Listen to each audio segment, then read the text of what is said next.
जी मेरी लागी लगन मत तोड़ना, हरि जी मेरी लागी लगन मत तोड़ना। हो लागी लगन मत तोड़ना, प्यारे लागी लगन मत तोड़ना, हरि जी मेरी लागी लगन मत तोड़ना, हरि जी मेरी लागी लगन मत तोड़ना।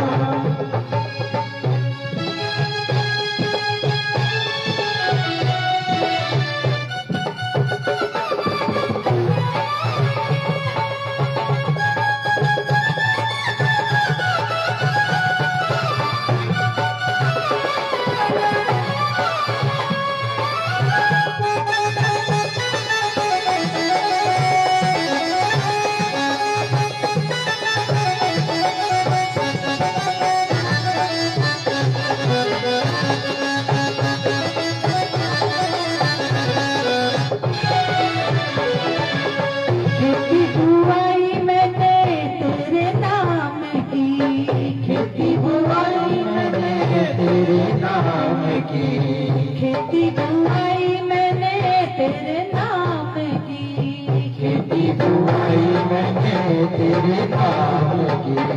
मेरे भरोसे मत छोड़ना, मेरे भरोसे मत छोड़ना, हरि जी मेरी लागी लगन मत तोड़ना, हरि जी मेरी लागी लगन मत तोड़ना।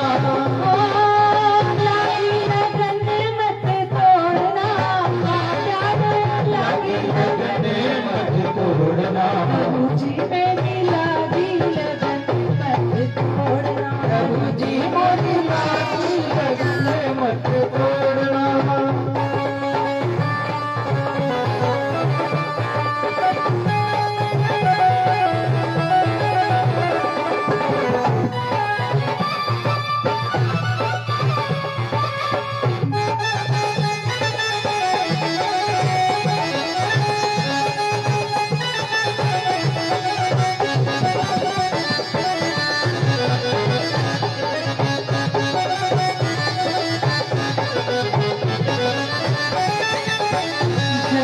गहरा नाव पुरानी, जल है गहरा नाव पुरानी, जल है गहरा नाव पुरानी, जल है गहरा नाव पुरानी। बीच भंवर मत छोड़ना, प्यारे बीच भंवर मत छोड़ना, हरि जी मेरी लागी लगन मत तोड़ना, हरि जी मेरी लागी लगन मत तोड़ना। लागी लगन मत तोड़ना, प्यारे लागी लगन मत तोड़ना, प्रभु जी मेरी लागी लगन मत तोड़ना, प्रभु जी मेरी लागी लगन मत तोड़ना।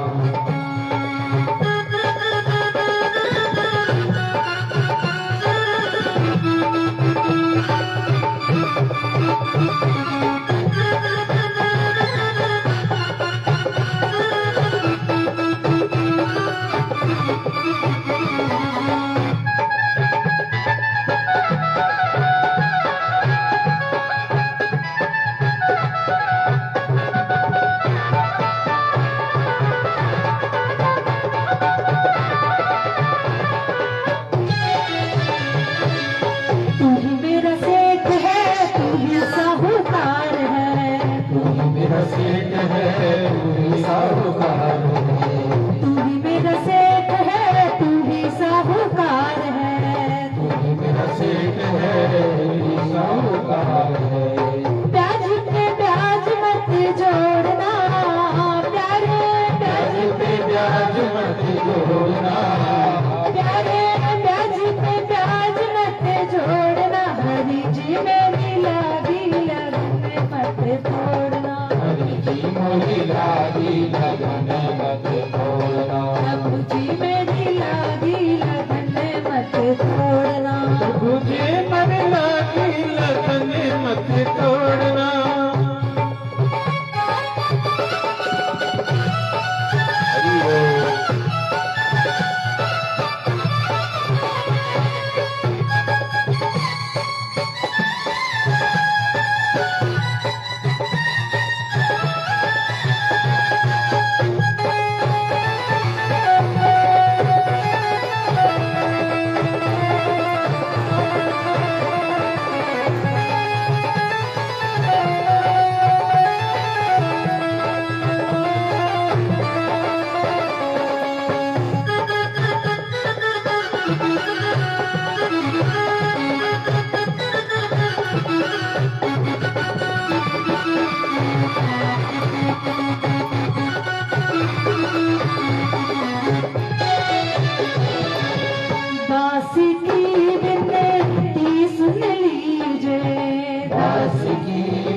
लीजिए, दासी की विनती सुन लीजिए, दासी की विनती सुन लीजिए, बाह पकड़ मत छोड़ना प्यारे, बाह पकड़ मत छोड़ना, बाह पकड़ मत छोड़ना प्यारे बाह पकड़ मत छोड़ना, जी मेरी लागी लगन मत तोड़ना, जी मेरी लागी लगन मत तोड़ना, जी मेरी लागी लगन मत तोड़ना, प्रभु जी मेरी लागी लगन मत तोड़ना, जी मेरी लागी लगन मत तोड़ना, प्रभु जी मेरी लागी लगन मत तोड़ना।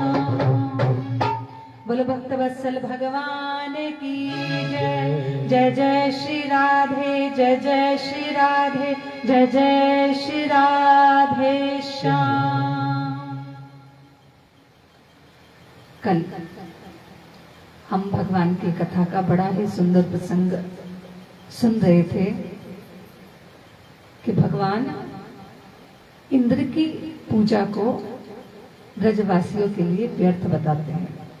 भगवान कहते हैं बाबा इंद्र कोई भगवान नहीं है।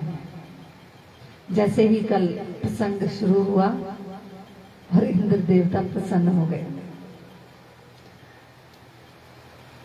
बाबा कहते हैं लाला इंद्र हमें जल प्रदान करता है तो इंद्र हमारा देवता हुआ। भगवान बाबा को समझाते हैं बाबा इंद्र देवता नहीं है, इंद्र हमारा भगवान नहीं है। इंद्र को ये कार्य भगवान के द्वारा सौंपा गया है कि वो धरती वासियों को जल प्रदान करे। ये उसका कार्य है, आप उसे भगवान की श्रेणी में ना रखें। आपको अगर पूजा करनी है तो गिरिराज की करें जो साक्षात हमारे लिए भगवान के रूप में हमारी रक्षा करता है। बाबा और सभी ब्रजवासी लाला की बात मानकर सभी प्रकार के भोजन और पकवान इत्यादि बनाकर थालों में सजाकर गिरिराज की यात्रा करते हैं और सभी गिरिराज जी पर पहुंचते हैं।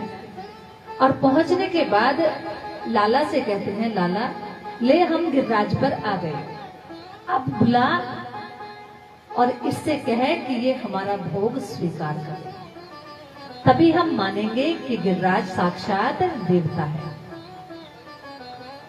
इतना सुनते ही भगवान भक्त के जैसा स्वांग करते हैं और हाथ जोड़कर गिरिराज जी की प्रार्थना करने लगते हैं। देखते ही देखते गिरिराज महाराज प्रकट हो जाते हैं। बोलो गिरिराज महाराज की जय। गिरिराज महाराज प्रकट होते हैं और अपने दोनों हाथों से ब्रजवासियों का दिया हुआ प्रसाद ग्रहण करने लगते हैं। मैया ने थोड़ा सा भोजन देने के लिए लाला को मना किया था। यहाँ भगवान साक्षात रूप से गिरिराज रूप धारण करके सारा पकवान सारा भोजन खा जाते हैं। सभी ब्रजवासी बड़े प्रेम से भोग लगाते हैं, लेकिन एक ब्रजवासी नंद बाबा से कहते हैं कि नंद राय जी हमें तो कुछ दाल में काला लगता है, देखो अपने लाला के मुख की तरफ देखो और गिरिराज के मुख की तरफ देखो, दोनों का मुख एक जैसा दिखाई देता है। नंद बाबा बड़े ध्यान से देखते हैं तो नंद बाबा भी चकित रह जाते हैं और लाला से कहते हैं क्यों रे जे का लीला कर रखी है तने, मुंह को तो तेरा मोड़ा और या गिरिराज का मोड़ो एक जैसा लग रहा हो। लाला कहने लगे बाबा तुम मुझे भगवान की श्रेणी में रख रहे हो, ये तुम्हारा प्रेम है कि तुम जहां भी देखते हो मुझे ही देखते हो। बाबा लाला की बात से खिजा गए और फिर सब गिरिराज जी की सेवा में लग गए। सबका भोग आज गिरिराज महाराज ने साक्षात प्रकट होकर ग्रहण किया। इसके बाद लाला कहता है कि बाबा आप गिरिराज जी को प्रसन्न करना चाहते हो तो ये 7 कोस की परिक्रमा लगाओ। सभी ब्रजवासी मिलकर बाबा के साथ परिक्रमा लगाना आरंभ करते हैं और जैसे ही परिक्रमा लगाकर खड़े होते हैं वैसे ही इंद्र को बड़ा क्रोध आ जाता है और वो सांवर्तक मेघों को आदेश देते हैं कि जाओ और पूरी ब्रजनगरी को जाकर जल से डुबो दो, क्योंकि इन्होंने हमारी पूजा नहीं की। इंद्र भी यहाँ भगवान की माया से विस्मित हो गए हैं। इंद्र के मन में शंका हुई कि ग्वाल बालों के साथ इस प्रकार खेलने वाला भगवान नहीं हो सकता। अवश्य ही भगवान कहीं और है और ये साधारण ग्वाला है।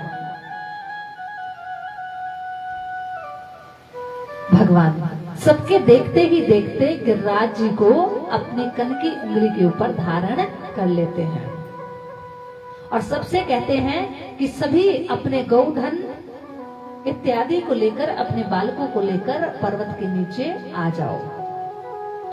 सब लोग धीरे धीरे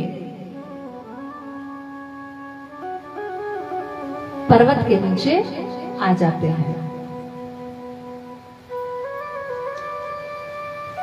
अब तो देखते देखते कई दिन बीत गए। मैया कहती है अरे कम से कम थोड़ा तो मन के अंदर थोड़ा तो ऐसा भाव लाओ, मेरा छोटा सा लाला है, थक गया होगा, सब अपने लाठी डंडों से इस गिरिराज पर्वत को उठाने में मेरे लाला की मदद करो। सभी अपने अपने लाठी डंडे गिरिराज जी के नीचे लगा लेते हैं और जब कई दिन बीत जाते हैं तो सब लाला से कहते हैं लाला तू थक गया होगा, अपना हाथ नीचे कर ले, हमने गिरिराज को डंडों से संभाल रखा है। भगवान कहते हैं संभाल रखा है सच में? हाँ हाँ लाला तू हाथ नीचे कर ले, तू क्या समझ रो, तेरी उंगली पे गिरिराज उठा हुआ। जैसे ही भगवान अपने हाथ को जरा सा हिलाते हैं तड़तड़ की आवाज आने लगती है, सबके लाठी डंडे टूट जाते हैं। सारे ब्रजवासी चिल्लाने लगते हैं अरे लाला संभाल, अरे लाला संभाल। और भगवान फिर से अपनी यथा स्थिति खड़े हो जाते हैं।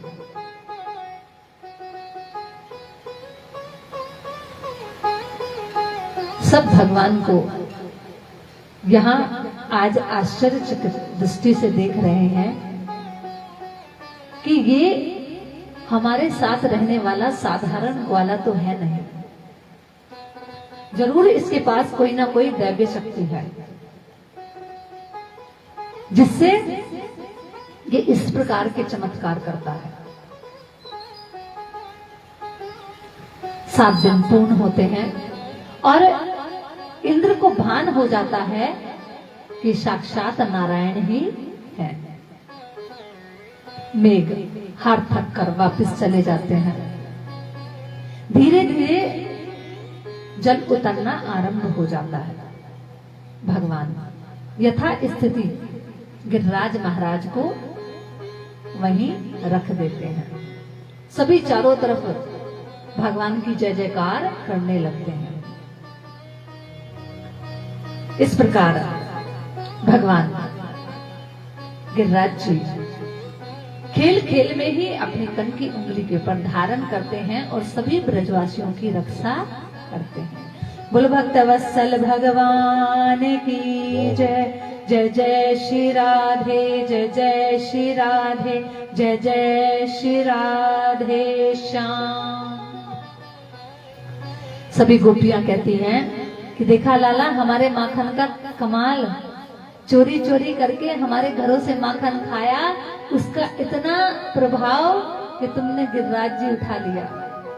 ठाकुर जी कहते हैं हाँ गोपियों ये तुम्हारा प्रेम और तुम्हारे माखन का ही कमाल है।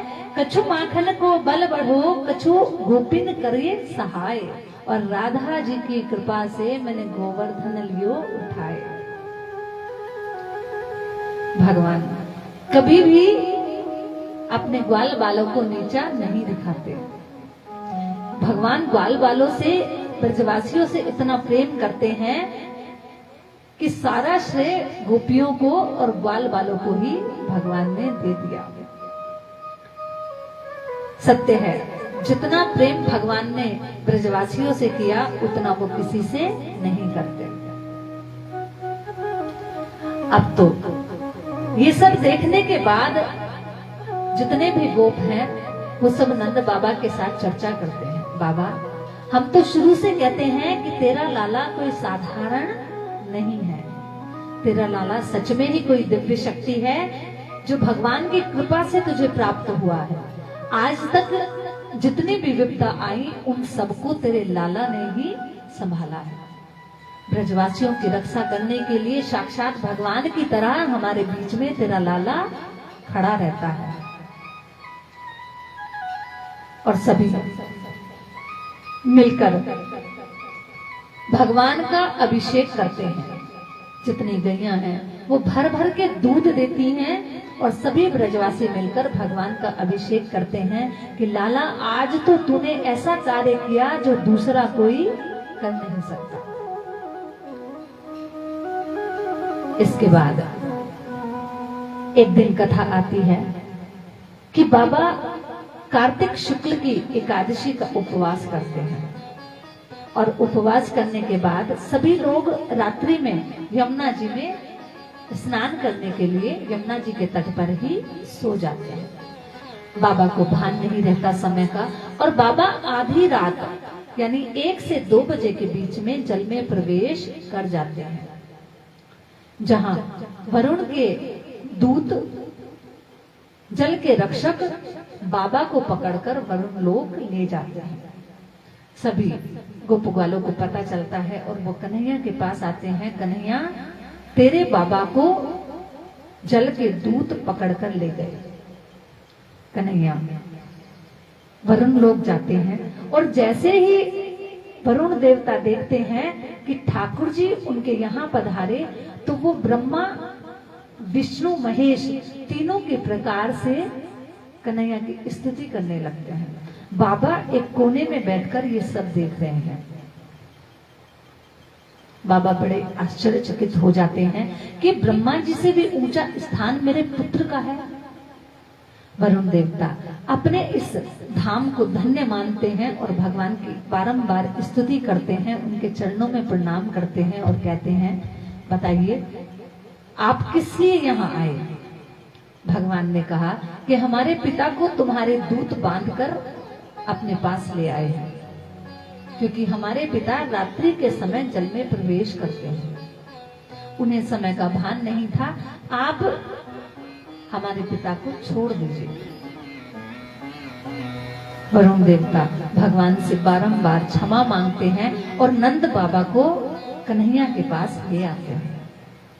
कन्हैया नंद बाबा को वहां से लेकर ब्रज आ जाते हैं। अब तो बाबा बारंबार कन्हैया को भगवान के रूप में ही देखते हैं, लेकिन ठाकुर जी बड़े छलिया हैं। ठाकुर जी नंद बाबा के मन से ये स्मृतियां विस्मृत कर देते हैं। एक दिन की बात है, सभी गोपग्वाल नंद बाबा के साथ कन्हैया के पास गए और कन्हैया से कहने लगे,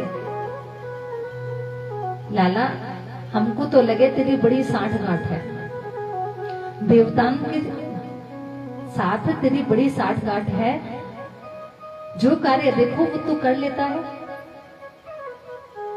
हमने सुना है वैकुंठ बड़ा सुंदर है, तो तू एक बार हमको जीते जी वैकुंठ दिखा दे। कन्हैया ने कहा, इसमें कौन सी बड़ी बात है, अगर वैकुंठ देखना है तो सब लोग मेरे साथ चलो। अब तो सभी गोपग्वाल नंद बाबा के साथ मिलकर ठाकुर जी के साथ रंगनाथ जी के मंदिर के पास पहुंचते हैं। रंग जी के मंदिर के पास में एक कुंड है अगर कोई गया होगा तो उसने उस कुंड के दर्शन किए होंगे। रंगनाथ जी के मंदिर के पास एक कुंड है, वहीं कन्हैया सबको ले जाता है और कहता है जिसको वैकुंठ देखना है वो इस कुंड में छलांग लगा दो। गोपगाल कहने लगे सच्ची है भैया सच्ची। किसी ने सत्य ही कहा है कि मरने से पहले स्वर्ग कोई नहीं देखता। जब हम यह कुंड में छलांग लगा देंगे तो हम मर जाएंगे और मरने के बाद तो फिर तो स्वर्ग चले ही जाएंगे। भैया हमको जीते जी देखना है।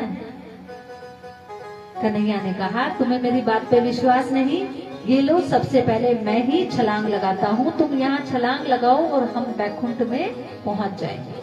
और कन्हैया सबके देखते ही देखते उस कुंड में छलांग लगा देता है। एक एक करके सभी ग्वाल बाल नंद बाबा छलांग लगा देते हैं और सब जैसे ही छलांग लगाते हैं तो क्या देखते हैं, सभी बैकुंठ में पहुंच गए। बोलो भक्तवत्सल भगवान की जय। बैकुंठ में सब पहुंचे तो सब इधर उधर ठाकुर जी को ढूंढने लगे। अरे लाला कहां गए हो?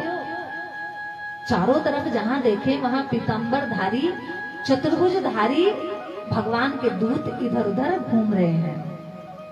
बैकुंठ वासी जितने भी हैं वो सब चतुर्भुज रूप धारण किए हुए रहते हैं। जैसे भगवान की छवि है भगवान के पार्षद भी वैसे ही दिखते हैं। जितने ब्रजवासी हैं सब देख के घबरा गए, भैया लाला हमको धोखा दे के भाग गए हो। एक आध बोले हमने पहले ही कही थी या की बातों में मत आइयो, कहां फंसा दे ससुरा कुछ पता नहीं।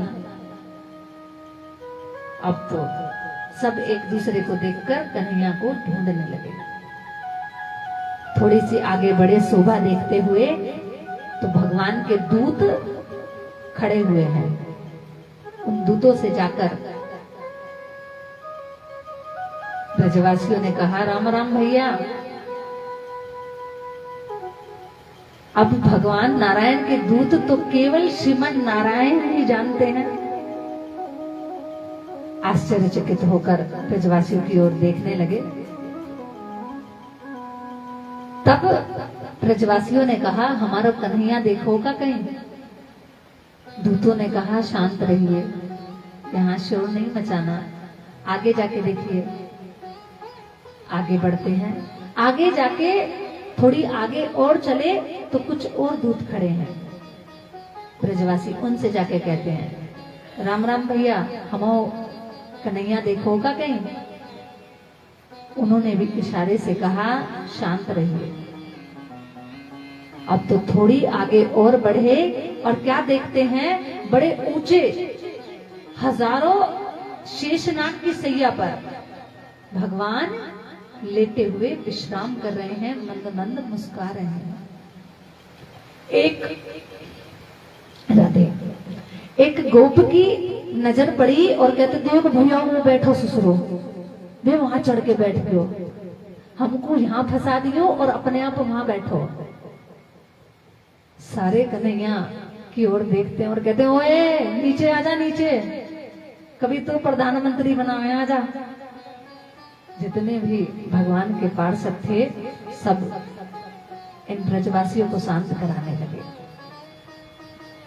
बाबा सब कुछ देखकर चकित हो गए कि मेरा पुत्र साक्षात नारायण है, बैकुंठ का अधिपति है। जितने भी ब्रजवासी हैं वो चकित तो हैं पर प्रेम के वशीभूत होकर सोचते हैं ये भी इसका एक नाटक है। अब सब हार गए क्योंकि जितने भी वहां पार्षद खड़े थे उन्होंने ब्रजवासियों को आकर घेर लिया और शांत करा दिया और कहा ये भगवान नारायण हैं, विश्राम कर रहे हैं, इनके विश्राम में खलन मत डालो।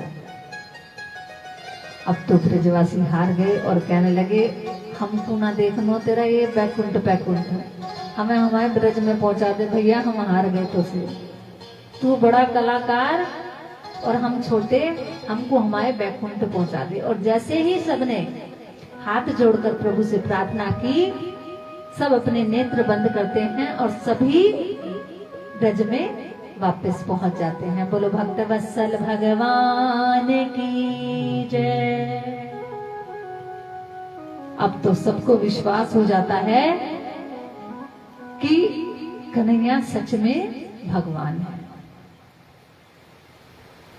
अब भगवान की आयु 9 वर्ष की है। जिस दिन गोवर्धन बनाया गया था उस दिन दीपावली से अगला दिन पड़वा था। उसी दिन हम गोवर्धन मनाते हैं। 9 वर्ष की आयु में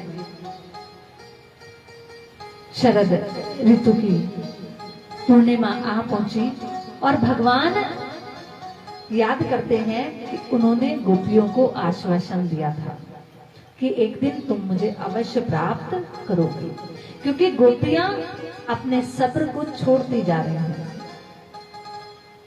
भगवान पूर्णिमा की रात्रि, जो आज निधिवन के नाम से जाना जाता है, वहां जाकर अपनी बंसी अपने अधरों पर रखते हैं और बंसी की तान छेड़ देते हैं।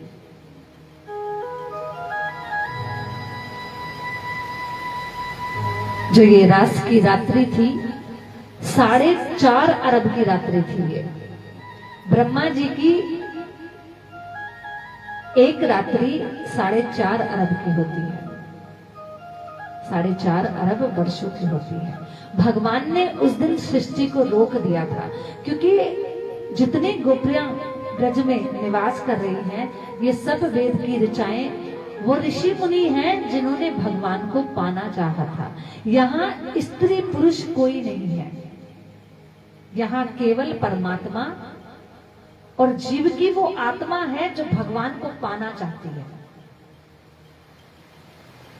लोग कहते हैं कि तुम्हारा भगवान रास करे। ये रास का अर्थ यहाँ कोई रंगलियां मनाना नहीं है। रास का अर्थ है परमात्मा से आत्मा का मिलन। कोई शारीरिक मिलन नहीं, बल्कि आत्मा परमात्मा से लिप्त हो जाए, वो मिलन है।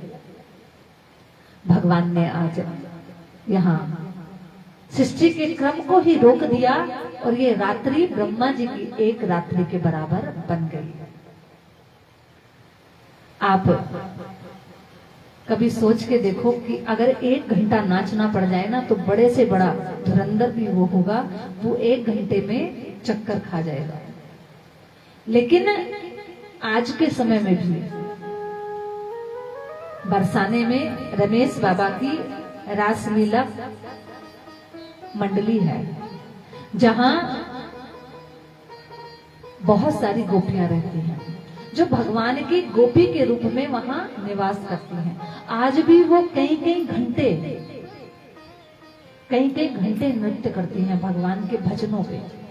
वहां कोई तड़कते भड़कते भजन नहीं गाए जाते, वहां केवल और केवल भगवान के भाव सुनाए जाते हैं। और गोपियां हाथ ऊपर करके केवल चारों ओर भगवान के प्रेम पे नेत्र बंद करके घूमती हैं। आप 5 मिनट नहीं घूम सकते और वो कई घंटे घूमती हैं, केवल भगवान का ध्यान करते हुए। वो शक्ति केवल भगवान की होती है। भगवान अगर चाहे तो अपने भक्तों पर कृपा करके उसे कहां से कहां पहुंचा सकते हैं।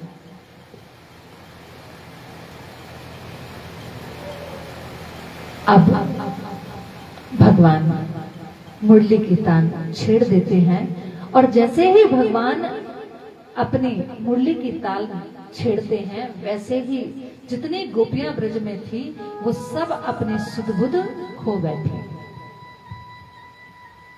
कोई दूध निकाल रही थी, कोई भोजन बना रही थी, कोई श्रृंगार कर रही थी, कोई अपने बालकों को तैयार कर रही थी। तरह तरह के काम ये गोपियां कर रही थी। सब कुछ छोड़कर केवल उनको भगवान की मुरली की तान सुनाई देती है। मंत्र मुग्ध होकर गोपियां केवल भगवान के चरणों में पहुंच जाती हैं, मन से भगवान के चरणों में पहुंच जाती हैं। अब तो भगवान अपनी बंसी की तान और तेज कर देते हैं। गोपियां अपना सब कुछ छोड़कर भगवान जहां विराजे हैं वहीं चल पड़ती हैं। किसी की चोटी आधी है, किसी के बाल खुले हुए हैं, किसी का एक आंख में कजरा है और किसी ने आधे वस्त्र पहने हैं। अपने सुध बुध खोकर आज गोपियां केवल और केवल भगवान की धुन में मस्त हैं। किसी के घर वाले रोकते रह गए, किसी के बालक रोते रह गए, लेकिन गोपियां आज अपने सुध में नहीं और वो भगवान की ओर खिंची चली आती हैं। सभी गोपियां भगवान के पास पहुंचती हैं।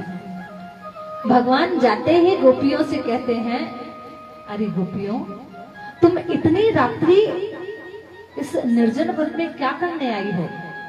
अच्छा, मैं समझ गया, तुम इस उपवन की सुंदरता देखने के लिए यहां आई हो।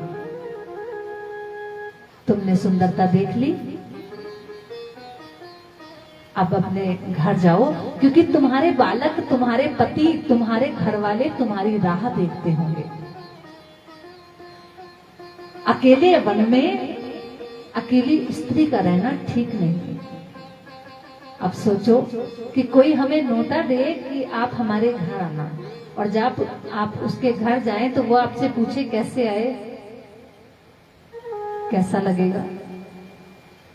गोपियां भगवान की ओर निहारती रह गई और गोपियां कहती हैं, प्रभु आप पूछ रहे हैं कैसे आए? आपने हमारा तन मन सब कुछ लूट लिया, अब आप कहते हैं कि कैसे आए? आपकी इस मुरली की तान ने हमें यहाँ बुलाया है, आपने हमें बुलाया है और आप हमें यहाँ बुला के पूछते हैं कि कैसे आई? हम आपके लिए यहाँ आए हैं। भगवान कहते हैं कि अगर तुम मेरे लिए यहाँ आई हो तो तुम निश्चिंत हो जाओ, अब तुम मेरी शरण में हो। गोपियां यहाँ अपना सब कुछ भगवान को अर्पण कर देती हैं। आज उन्हें अपने तन मन किसी का भी भान नहीं है। भगवान फिर से अपने अधरों पर मुरली रखकर मुरली की तान छेड़ देते हैं। जितनी गोपियां उतने कृष्ण। देखिए, यहां सबसे प्रिय भगवान की गोपी विराजमान है। वह कौन है? राधा जी।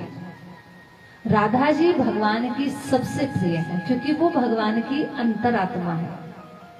यहाँ कोई स्त्री पुरुष नहीं है, यहाँ केवल भक्त और भगवान है। और स्त्री पुरुष आप कह भी कैसे सकते हैं? एक 9 वर्ष का बालक, कोई बूढ़ी है, कोई जवान है, कोई बालिका है, कोई ब्याहता है, कोई कई बच्चों की मां है, ऐसी गोपियां हैं। सभी भगवान का प्रेम पाने के लिए विचलित हैं। भगवान सभी गोपियों को सुख देने के लिए बंसी की तान छोड़ देते हैं। अब तो सभी गोपियां भगवान की लीलाओं में मुग्ध हो जाती हैं, लेकिन सभी को भान हो जाता है, अभिमान हो जाता है कि हम भगवान के कितने प्रिय हैं, आज हम कितने सौभाग्यशाली हैं, क्योंकि जो बड़े बड़े तपस्वियों को भी नहीं मिल पाया वो आज हमें मिल गया। कोई गोपी थक जाती है तो भगवान उसे गोद में उठा लेते हैं, कोई थक जाती है तो भगवान के कंधों में बैठ जाती है। इस प्रकार भगवान सब गोपियों के साथ लीला करते हैं। भगवान गोपियों के इस अभिमान को तोड़ने के लिए उनके बीच से अंतर्ध्यान हो जाते हैं। जैसे ही भगवान अंतर्ध्यान हो जाते हैं तो लगे कि जैसे गोपियों के प्राण चले गए। गोपियां बड़ी जोर जोर से रोने लगती हैं, लता पताओं से पूछने लगती हैं कि तुमने कृष्ण को देखा। आपस में ही गोपियां कोई कृष्ण बन जाती है, कोई पूतना बन जाती है, कोई बकासुर बन जाती है, कोई अगासुर बन जाती है। इस प्रकार गोपियां आपस में लीला करने लगी, रोने लगी। एक वन से दूसरे वन, दूसरे वन से तीसरे वन, इस प्रकार गोपियां घूमने लगे और भगवान को ढूंढ रही हैं, लेकिन भगवान कहीं भी नहीं मिलते। तब जहां श्री राधिका जी भगवान को छोड़कर चले जाते हैं और राधिका जी मूर्छित होकर गिर जाती हैं, वहीं सभी गोपियां पहुंच जाती हैं और राधा रानी को उठाती हैं, जगाती हैं और उनसे पूछती हैं, स्वामिनी जी श्याम सुंदर कहां चले गए। राधा जी फिर से ये सुनकर कि श्याम सुंदर उनके पास नहीं है, मूर्छित हो जाती हैं। सभी भगवान से प्रार्थना करती हैं कि प्रभु आप वापस आ जाओ, और भगवान के विरह में गोपी गीत गाती हैं। गोपियां राधा जी के साथ मिलकर गोपी गीत गाती हैं। गोपी गीत में कुल मिलाकर 19 श्लोक हैं। हम सारे तो नहीं गा सकते, लेकिन गोपी गीत का पहला ही श्लोक जिसको आता है सब गाएंगे। जयति तेधिकम् जन्मना ब्रजा शयत इंदिरा शाश्वत ही दयति दास्यता दीक्षुता विका तवैध्रस्तता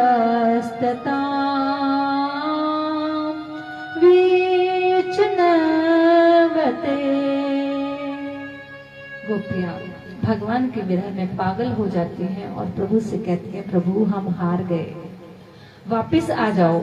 हमारे मन में अभिमान हो गया था कि हम कितनी भाग्यशाली हैं जो आज हमने आपको पाया। प्रभु आ जाओ, दर्शन दिखाओ, नहीं तो हमारे प्राण चले जाएंगे। भगवान सभी गोपियों के हृदय की पुकार सुनकर उनके बीच उपस्थित हो जाते हैं। बोलो भक्तवत्सल भगवान की जय। भागवत जी में कुल 5 गीत हैं। वेणु गीत, बंसी की मधुर जब भी छिड़ती है इसको वेणु गीत कहा गया है। प्रणय गीत, गोपी गीत, युगल गीत और भ्रमर गीत, ये पांचों दसम स्कंद में ही गाए गए हैं। दसम स्कंद भगवान का हृदय कहा गया है, लेकिन 29 अध्याय से लेकर 33 अध्याय तक मानो भगवान के प्राण हैं, क्योंकि उसमें रास पंचायत का वर्णन किया गया है। भगवान को रास लीला सबसे अधिक प्रिय है, क्योंकि उसमें भगवान जीव और परमात्मा के एक होने का वर्णन सुनते हैं। भगवान की लीला जो भी कोई गाता है या जो कोई सुनता है, भगवान उसके हृदय में वास करते हैं सदा सदा के लिए। भगवान से प्रार्थना कि जो भी कोई भगवान की इन कथाओं का श्रवण प्रेम से मन से करे, भगवान के चरणों में अर्पण होकर करे, उसकी भगवान सभी मनोकामनाएं पूर्ण करे और उसे अपने चरणों में स्थान अवश्य दे। बोलो भक्तवत्सल भगवान की जय। राधा जी यहाँ भगवान से शिकायत करती हैं, कहती हैं, श्याम सुंदर तुम मुझसे अधिक प्रेम करते हो कि इन गोपियों से। भगवान कहते हैं, राधा जी आप हमारे प्राण हैं और ये सब गोपियां उन प्राणों को देने वाली श्वास। तो भला आप लोग अलग अलग कैसे हो सकते हैं? लेकिन राधा जी इस बात पे रूठ जाती हैं और भगवान से कहती हैं, प्रेम गली अति साकरी या में दो न समाए। भगवान राधा जी को समझाते हैं कि ये सब अपने पुण्य कर्मों से आज हमें प्राप्त कर रहे हैं और आप हमारी अंतर आत्मा हैं। आपको ऐसे खेद नहीं करना चाहिए। आप जानती हैं कि आप हमारा हृदय हैं और ये गोपियां हमारे हृदय की धड़कन। आप और ये दोनों हमारे लिए उतने ही आवश्यक हैं जितना हमारा जीवन। भगवान सभी गोपियों की और राधा जी की पुकार पर दोबारा इन सभी गोपियों के बीच में उपस्थित हो जाते हैं और इसके बाद महारास आरंभ होता है। बोलो भक्तवत्सल भगवान की जय। जय जय श्री राधे, जय जय श्री राधे, जय जय श्री राधे श्याम।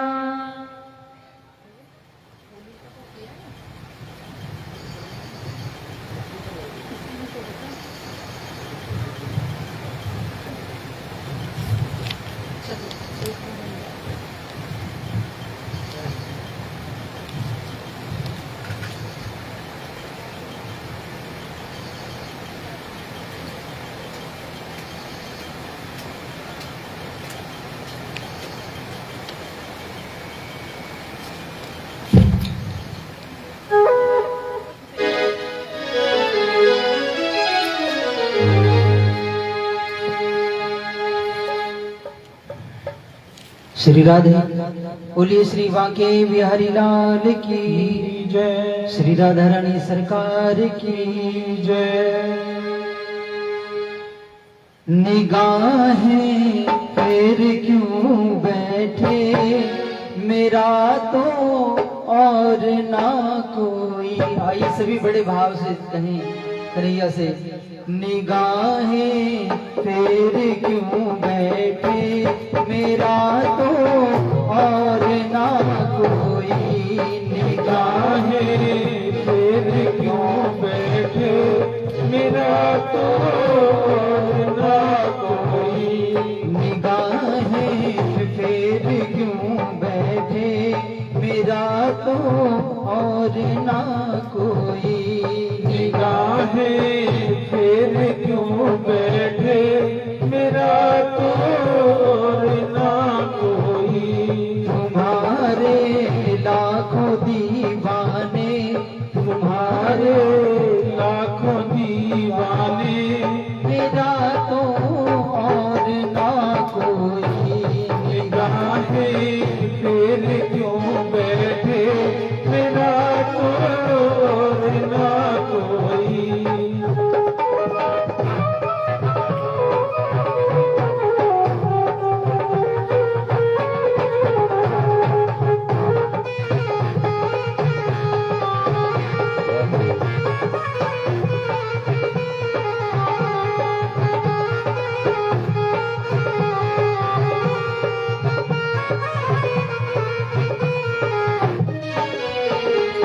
अगर तुम मुस्कुराते हो तो मैं भी मुस्कुराता हूँ। अगर तुम मुस्कुराते हो तो मैं भी मुस्कुराता हूँ। मधुर बंसी बजाते हो तो मैं भी गुनगुनाता हूँ। मधुर बंसी बजाते हो तो मैं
बस तुमसे, तुम्ही को ही निभानी है।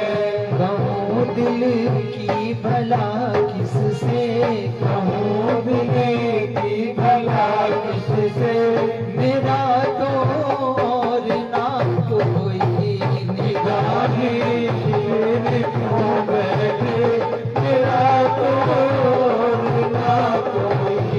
तुम्हारे लाखों दीवाने, तुम्हारे लाखों दीवाने, मेरा तो और ना कोई निगाहें तेरे क्यों बैठे, मेरा तो और ना कोई।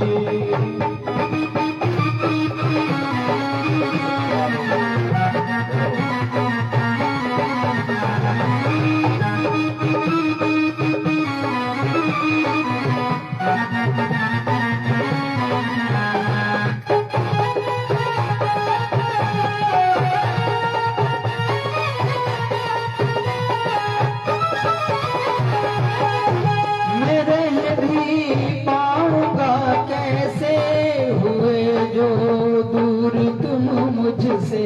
मैं रह भी पाऊंगा कैसे, हुए जो दूर तुम मुझसे।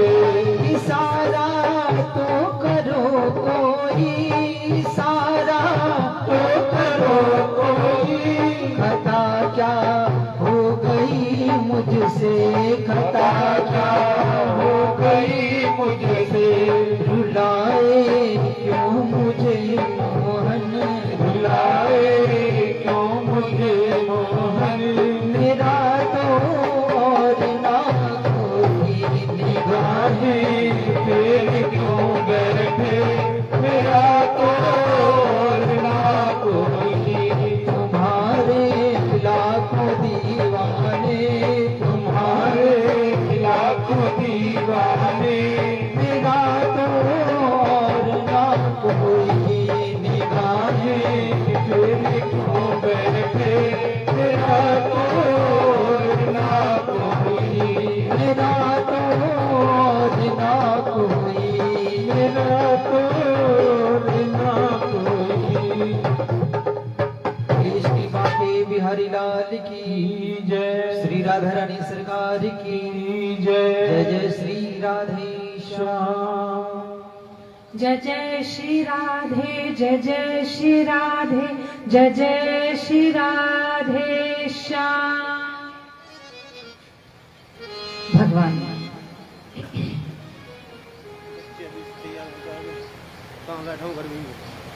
रास के लिए तैयार हो जाते हैं और आकाश मंडल में जितने भी देवी देवता हैं सब अपने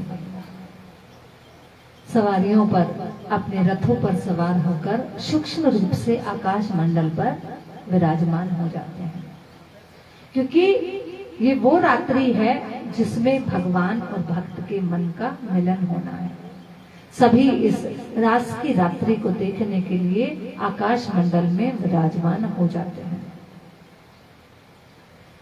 इधर जैसे ही रास आरंभ होता है, भगवान शंकर मां पार्वती से कहते हैं कि एक दिन भगवान ने हमें अपना मोहिनी रूप दिखाकर मोहित किया था। आज हम भी गोपी रूप में ब्रज में जाएंगे और भगवान के इस रास का हिस्सा, इसका आनंद उठाएंगे। मां पार्वती भगवान से बार बार आग्रह करती है कि स्वामी, वहां केवल गोपियां हैं, वहां केवल स्त्रियां हैं, वहां भगवान के अलावा कोई पुरुष नहीं है, इसलिए आपका जाना असंभव है। लेकिन भगवान मां पार्वती से आग्रह करते हैं कि तुम हमें स्त्री का रूप दे दो, तुम हमारा ऐसा श्रृंगार करो कि लगे कि हम तुम्हारी सखी हैं और हम तुम दोनों मिलकर इस रास का हिस्सा आज अवश्य बने। और भोले बाबा मां पार्वती को बार बार आग्रह करते हैं और मैया उन्हें अपने साथ लेकर रास में जाती हैं। आइए भजन के द्वारा इस रास का आनंद उठाएंगे। एक दिन वो भोले भंडारी बन करके ब्रज नारी रास में आ गए हैं, रास में आ गए हैं। पार्वती भी बना के हारी, ना माने तो पुरारी रास में आ गए हैं, रास में आ गए हैं। बोल भक्त वत्सल भगवान की जय। जय जय श्री राधे, जय जय श्री राधे, जय जय श्री राधे श्याम।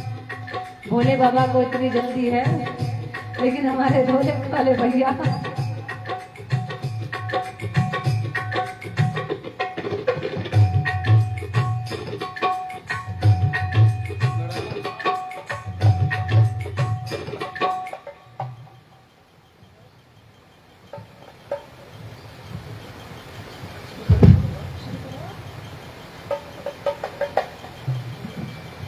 एक दिन वो, अरे भाई क्या कर रहा है, आप बजाओ ना।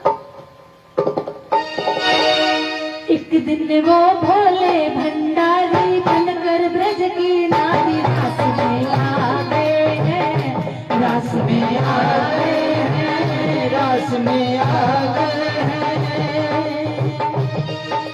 पार्वती ने मना किया पर ना माने, त्रिपुरारी वृंदावन आ गए हैं, वृंदावन आ गए हैं।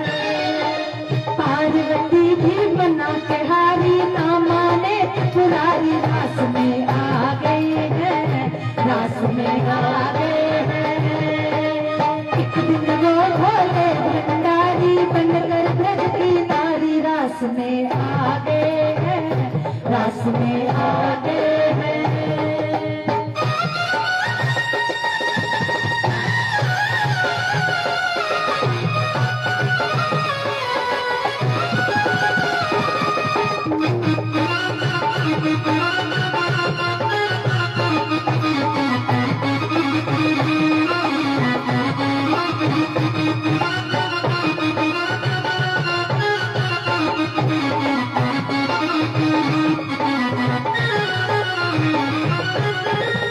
पार्वती से बोले मैं भी चलूंगा तेरे संग में, तेरे संग में। पार्वती से बोले मैं भी चलूंगा तेरे संग में, ओ तेरे संग में। पार्वती से बोले मैं भी चलूंगा तेरे संग में, तेरे संग में। पार्वती से बोले मैं भी चलूंगा तेरे संग में, तेरे संग में। राधा संग श्याम नाचे मैं भी नचूंगा तेरे संग में, तेरे संग में। राधा संग श्याम राधे मैं भी नचूंगा तेरे संग में, तेरे संग में। रास रचेगा ब्रज में भारी, हमने दिखाओ प्यारी रास में आ गए हैं, रास में आ गए हैं। वो भोले भंडारी बनकर ब्रज की नारी रास में आ गए हैं, रस में आ गए हैं, रस में आ गए हैं।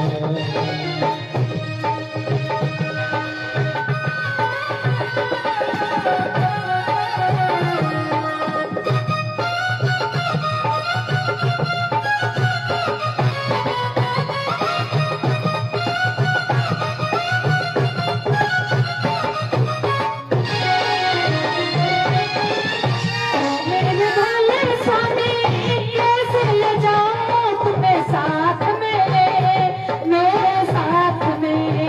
ओ मेरे भोले स्वामी कैसे ले जाऊं तुम्हें साथ में, तुम्हें साथ में। मोहन के सिवा कोई पुरुष न जाए महारास में, महारास में। उनके सिवा न कोई पुरुष ही जाए महारास में, महारास में। हंसी करेंगी ब्रज की नारी, मानो बात हमारी रास में आ गए हैं, रास दिन वो भोले भंडारी बन के ब्रज की नारी रास में आ गए हैं। रस में आ गए हैं, रस में आ गए हैं।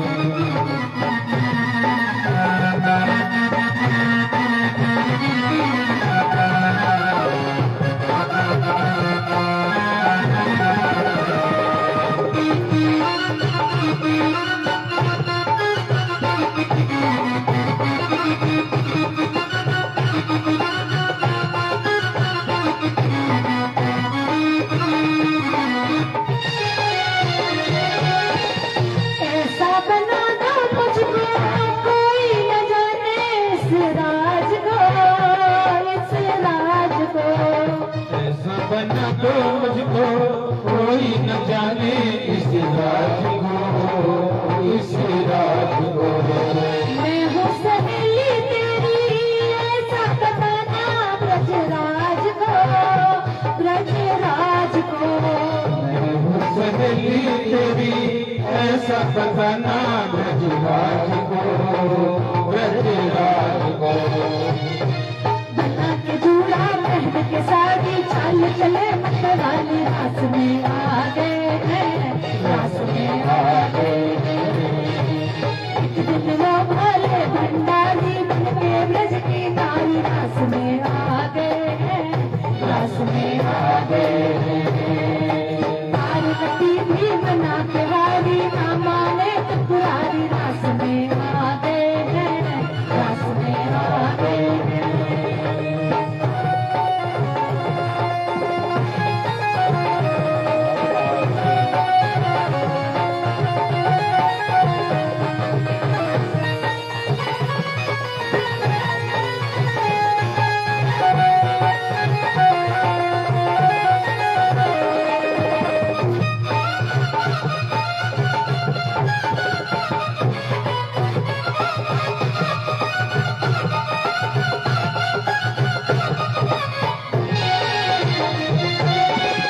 देखा जो मोहन ने तो समझ गए रे सारी बात रे, सारी बात रे। देखा मोहन ने था समझ गए वो सारी बात रे, सारी बात रे। ऐसी बजाई बंसी सुध बुध भूले भोलेनाथ रे, भोलेनाथ रे। ऐसी बजाई बंसी सुध बुध भूले भोलेनाथ रे, भोलेनाथ रे। सट गई तब सारी मुस्कुराए गिरधारी रास में आ गए हैं, रास में आ गए हैं। एक दिन वो भोले भंडारी बन कर ब्रज की नारी रास में आ गए हैं, रास में आ गए हैं। आ गए हैं।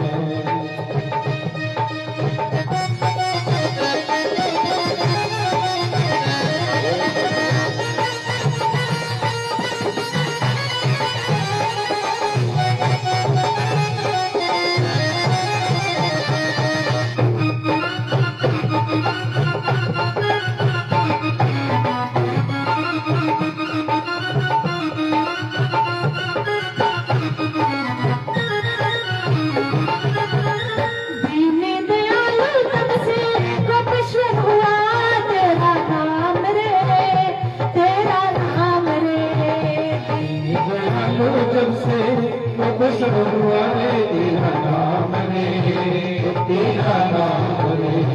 ओ बोल बाबा तेरा नाम ने बना तेरा धाम रे, तेरा धाम रे। ओ भोले बाबा तेरा वृंदावन रे, तेरा नाम रे, तेरा नाम रे। तारा चंद कहे त्रिपुरारी लखियो लाज हमारी रास में आ गए हैं, रास में आ गए हैं। एक दिन वो भोले भंडारी बन के ब्रज की नारी रास में आ गए हैं, रास में आ गए हैं, रास में आ गए हैं। बोलो शंकर भगवान की जय, बोलो गोपेश्वर महादेव की जय। जय जय श्री राधे, जय जय श्री राधे, जय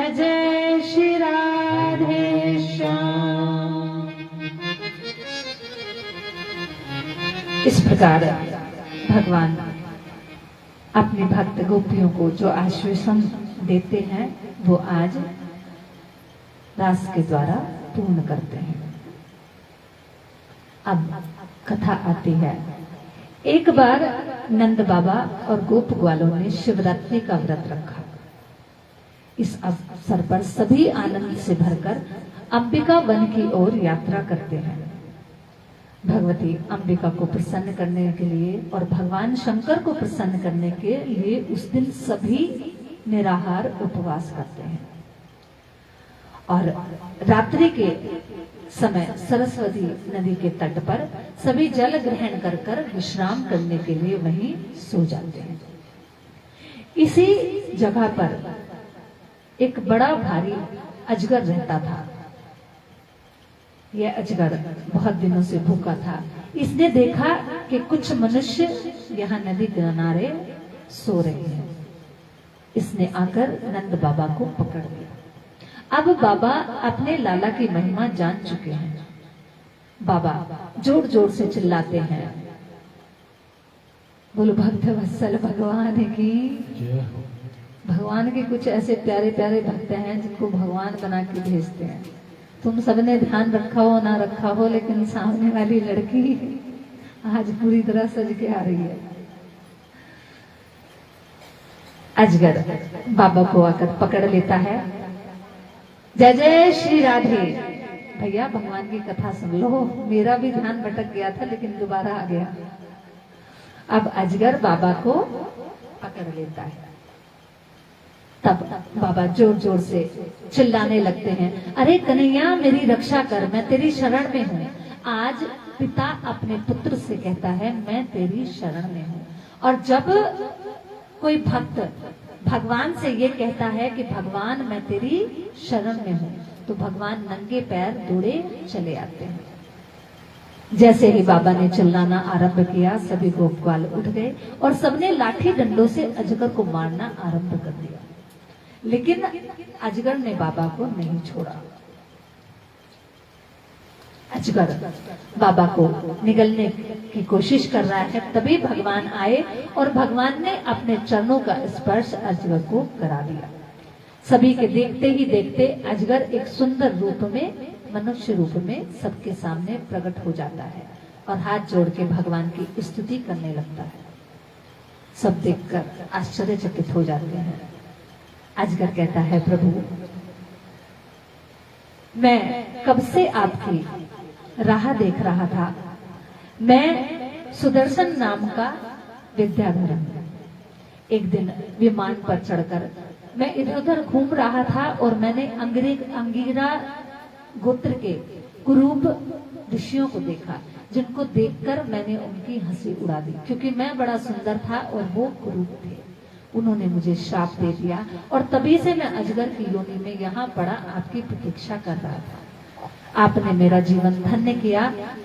अब मुझे आज्ञा दीजिए, मैं यहाँ से प्रस्थान करूं। भगवान की आज्ञा पर सुदर्शन अपने धाम को चला जाता है। इसके बाद शंखचूड़ नाम का यक्ष, जो कबीर का अनुचर था, वह अहंकार में भरकर एक दिन जब भगवान श्याम और बलराम गोपियों के साथ संध्या के समय घूम रहे थे, वह आता है और गोपियों को उड़ाकर अपने साथ ले जाता है। भगवान उसके पीछे पीछे भागते हैं और भागकर उसको पकड़ लेते हैं। जब वह देखता है कि अब वह मारा जाएगा तो वो गोपियों को छोड़ देता है, लेकिन भगवान उसका पीछा नहीं छोड़ते और उसको पकड़कर उसकी मणि निकाल लेते हैं और उसका अंत कर देते हैं। और इसके बाद आकर मणि भगवान बलराम को दे देते हैं।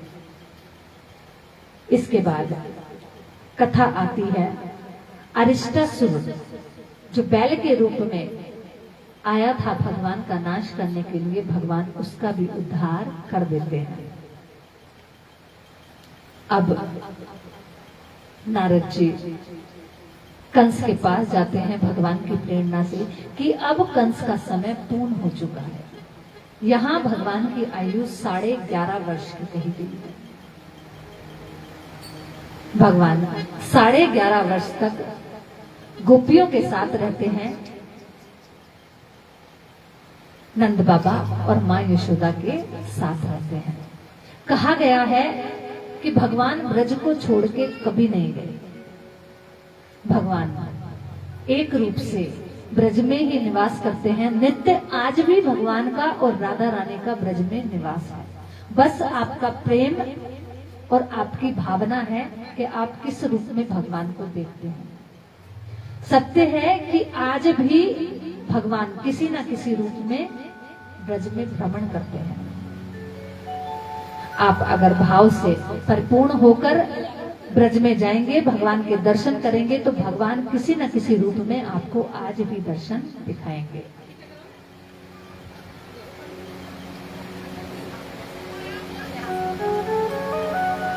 नारद जी कंस के पास जाते हैं और कंस से कहते हैं, कंस तुम्हें मारने वाला देवकी का 8वां गर्भ नंद बाबा के घर में पल रहा है।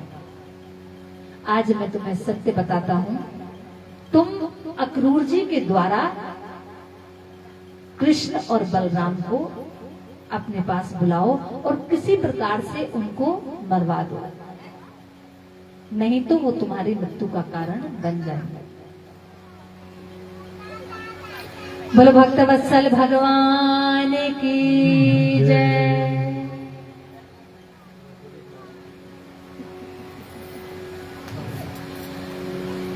अब तो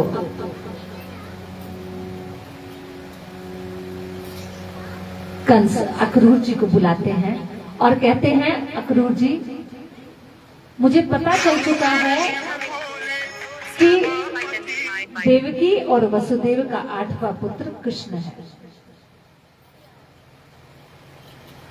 तुम नंदगांव जाओ और नंद बाबा को और कृष्ण और बलराम को किसी बहाने से यहां ले आओ। सारी योजना कंस अक्रूर जी को बता देता है। अक्रूर जी आज अपना सौभाग्य मानते हैं क्योंकि भगवान की ख्याति अक्रूर जी से भी नहीं छुपी। अक्रूर जी रात्रि आंखों आंखों में बिता देते हैं कि कब रात्रि पूर्ण हो और कब मैं ब्रज पहुंचूं और भगवान के दर्शन करूं। जैसे ही सूर्योदय होता है, अक्रूर जी तैयार होकर कंस के पास जाते हैं, आज्ञा मांगते हैं कि मैं कृष्ण और बलराम को लेने जाऊं। कंस आज्ञा दे देता है और अक्रूर जी रथ पे सवार होके नंदगांव की यात्रा आरंभ कर देते हैं। अक्रूर जी रास्ते में सोचते हैं कि जब मैं भगवान से मिलूंगा तो मैं क्या कहूंगा, किस प्रकार उनका अभिनंदन करूंगा, किस प्रकार भगवान से मैं अपने मन की बात कह पाऊंगा, आगे क्या होगा। अक्रूर जी तरह तरह के विचार करते हुए नंद भवन की ओर पहुंचते हैं और देखते हैं कि शाम होने वाली है और भगवान की जो गौशाला है वहां भगवान के चरण चिन्ह पड़े हुए हैं। क्योंकि भगवान जब तक ब्रज में रहे, भगवान ने अपने पैरों में चप्पल जूता नहीं पहना, क्योंकि उस कण कण में देवता विराजते हैं और सभी ब्रज की माटी बनकर भगवान के चरण स्पर्श करना चाहते हैं। इसलिए भगवान पैरों में कुछ भी नहीं पहनते, हमेशा भगवान नंगे पैर रहते हैं। भगवान अपनी गौशाला में भैया के साथ, अपने बाबा के साथ विराजमान है। अक्रूर जी जैसे ही देखते हैं कि भगवान के चरण इस भूमि पे पड़े हुए हैं, उनसे सब्र नहीं होता, वे कूदकर उस रज में लोट लगाने लगते हैं। अब तो जैसे ही अक्रूर जी लोट लगाते हैं, कन्हैया और बलराम अक्रूर जी को देखकर उनके पास आते हैं और उनको हाथ जोड़कर प्रणाम करते हैं, काका प्रणाम। जैसे ही भगवान बलराम और कृष्ण के मुंह से सुनते हैं काका प्रणाम, वो खड़े होकर उनको प्रणाम करते हैं। इतने में ही दोनों भाई अक्रूर जी को अपने हृदय से लगा लेते हैं, मानो आज रोम रोम खिल उठा हो। सोचो कि हमें पता है कि ये कोई व्यक्ति भगवान का अवतार है, वो हमें अपने हृदय से लगा ले तो कैसा रोमांच हो जाएगा। भगवान आपके सामने हो, अक्रूर जी का रोम रोम रुंध गया और उनके आंखों से अश्रुधारा बहा। भगवान अपने हाथों से अक्रूर जी की अश्रुधारा पहुंचते हैं और उनसे कहते हैं, काका मथुरा में सब ठीक तो है ना? अक्रूर जी कुछ भी नहीं कह पाते, बस सिर हिलाकर कहते हैं, हाँ लाला सब ठीक है। दोनों भाई मिलकर अक्रूर जी को नंद भवन ले जाते हैं। मैया बहुत सारे भोजन बनाती है, पकवान बनाती है और आज अक्रूर जी की बहुत सेवा होती है। अब अक्रूर जी कृष्ण और बलराम को सारी बातें बता देते हैं कि तुम देवकी और वसुदेव के पुत्र हो और कंस ने तुम्हें मरवाने के लिए वहां बुलाया है। लाला सावधान हो जाओ। भगवान कहते हैं, काका आप चिंता ना करें, अब तो नंद बाबा को बुलाकर कृष्ण बलराम सारी बात बता देते हैं। नंद बाबा उसी समय गोप ग्वालों को आदेश देते हैं कि सभी गोरस इत्यादि तरह तरह के उपहार तैयार करो, सब अपनी बैलगाड़ियां जोतो और सबको मिलकर मथुरा जाना है, क्योंकि मथुरा में एक बड़ा भव्य मेले का आयोजन हो रहा है, जिसे देखने के लिए हम सभी वहां पधारेंगे। सभी तैयारी करते हैं। जैसे ही गोपियों के कानों में बात पता पड़ती है कि मथुरा से कोई कृष्ण और बलराम को लेने आया है, गोपियां तड़प उठती हैं, क्योंकि गोपियां जब भगवान गाय चराने के लिए जाते हैं तब भी उनके पीछे पीछे जाती हैं, किसी न किसी बहाने भगवान का दर्शन पाती हैं। गोपियां एक क्षण भर के लिए भी भगवान से दूर नहीं रह सकती, क्योंकि भगवान गोपियों के प्राण हैं। आज गोपियों को पता चलता है कि हमारे नाथ हमें छोड़कर मथुरा जा रहे हैं। गोपियों को ये नहीं पता कि कृष्ण और बलराम वसुदेव और देवकी के पुत्र हैं। उनको केवल इतना पता है कि कुछ समय के लिए भगवान मथुरा जा रहे हैं, उसमें ही वो तड़प उठती हैं और आपस में सभी इकट्ठा होकर बात करती हैं कि हम कृष्ण को कहीं नहीं जाने देंगे। ऐसा कौन आ गया जो कृष्ण को हमसे दूर मथुरा ले जाएगा? हम कृष्ण को नहीं जाने देंगे। और आपस में बात करते करते रोते रोते गोपियां ऐसा सोचती हैं कि भगवान जा रहे हैं और हम भगवान को रोक रही हैं, लेकिन भगवान मानते नहीं और फिर भी चले जाते हैं। रोते रोते आंखों में ही सारी रात कट जाती है। सुबह होती है, भगवान नंद बाबा और सभी गोप ग्वाल यशोदा मैया से आज्ञा लेकर अपने अपने गाड़ियों के ऊपर सवार हो जाते हैं। भगवान अक्रूर जी के साथ रथ पर सवार हो जाते हैं। बैलगाड़ियां आगे निकल जाती हैं और रथ पीछे रह जाता है। अक्रूर जी मां यशोदा से आज्ञा लेकर रथ को हंकवाते हैं और धीरे धीरे यमुना जी के तट पर पहुंच जाते हैं। यमुना जी पर जाकर अक्रूर जी भगवान से कहते हैं कि लाला मैं स्नान कराऊं, मुझे बहुत थकान हुई है, मैं यमुना मैया में अपने मन को पवित्र करना चाहता हूं, अपने तन को पवित्र करना चाहता हूं। अक्रूर जी भगवान को रथ पर बिठा छोड़कर यमुना जी में स्नान करने के लिए जैसे ही पहली डुबकी लगाते हैं तो देखते हैं कि दोनों भाई बलराम और कृष्ण जल के अंदर बैठे हुए हैं। अब तो जैसे ही जल में अक्रूर जी ने दोनों भाइयों को देखा, आश्चर्यचकित हो गए और कहने लगे अपने मन में कि कैसा मन हो गया है मेरा कि मुझे चारों तरफ नंदलाल ही नंदलाल दिखाई दे रहे हैं। इतना प्रेम, और सोचते हैं कि मैंने तो उन्हें रथ पे बैठा छोड़ा था। और जैसे ही इसको एक स्वप्न समझ के वो जल से बाहर निकलते हैं तो देखते हैं कि दोनों भाई रथ पर वैसे ही बैठे हुए हैं। अक्रूर जी फिर से जल के अंदर डुबकी लगाते हैं तो अब देखते हैं कि बलराम शेषनाग हैं और भगवान उस शेष शैया पर विराजमान है। अक्रूर जी वही दंडवत प्रणाम करते हैं और भगवान के दर्शन पाकर अपने जीवन को धन्य बनाते हैं। इसके बाद अक्रूर जी स्नान करके बाहर निकलते हैं और जैसे तैसे भगवान को प्रणाम करते हैं। भगवान अक्रूर जी को देखकर मंद मंद मुस्कुरा रहे हैं।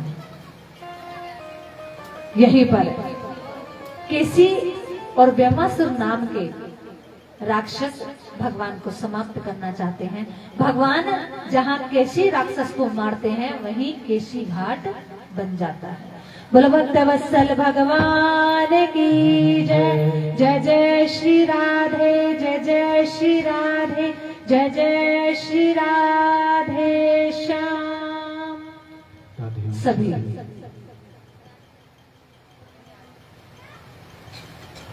राधे।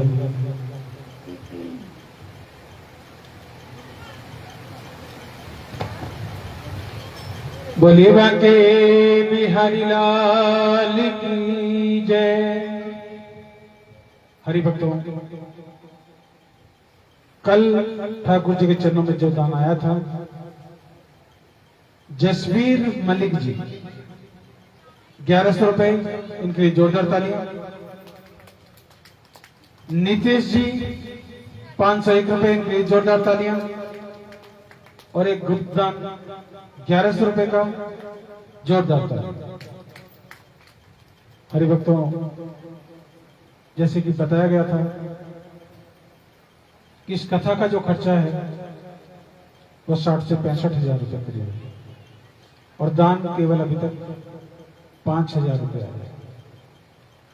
कल केवल एक दिन शेष है, तो मैं सभी हरिभक्तों से निवेदन करूंगा, आज क्या कॉलोनी में कोई प्रोग्राम है क्या? तो आज तो यहाँ हरिभक्तों की संख्या ही बहुत कम होगी। अच्छा, मैं सभी हरिभक्तों से निवेदन करूंगा, जो भी यहाँ पर बैठे हैं, कि देखिए जो भी आपकी सामर्थ्य है, अपनी सामर्थ्य के अनुसार यहाँ पर दान अवश्य दीजिए, ताकि कुछ खर्चा निकल सके। पूरा खर्चा तो पूरा नहीं होगा, ये तो हमें दिख रहा है, लेकिन जो भी आप अपनी इच्छा से दे सकें, अपनी सामर्थ्य के अनुसार दे सकें, यहाँ पर जरूर अपना अपना दान पहुंचाइए। बोलिए बांके बिहारी लाल की जय। आइए सभी अपने स्थान से खड़े होंगे, होली खेलेंगे ठाकुर जी के साथ मिलकर। सभी अपने स्थान से खड़े हो जाए।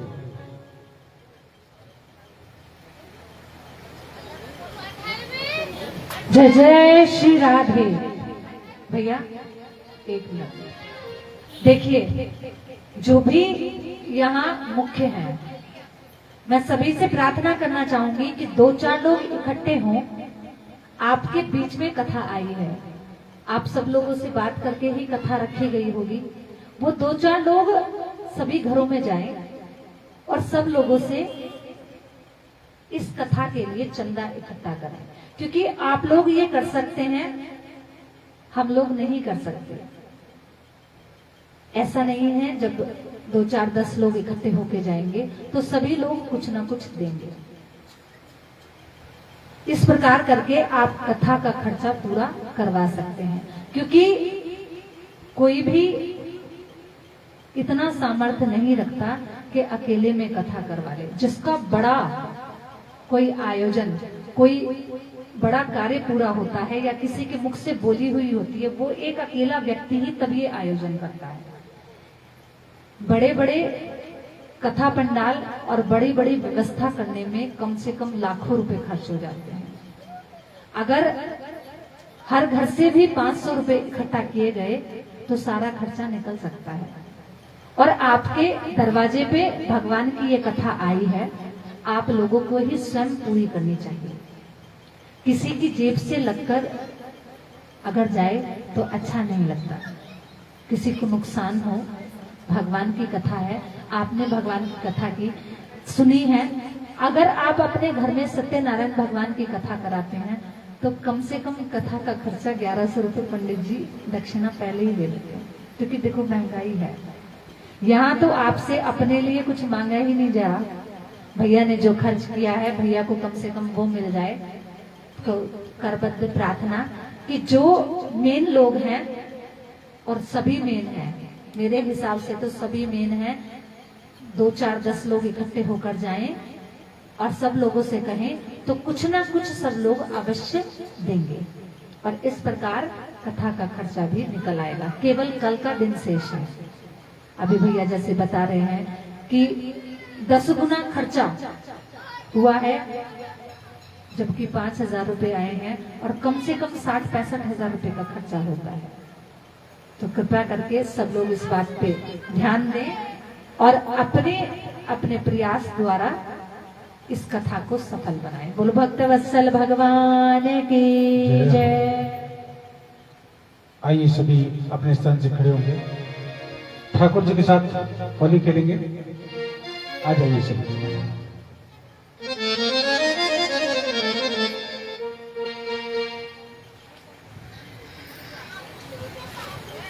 खड़े हो जाएं सभी।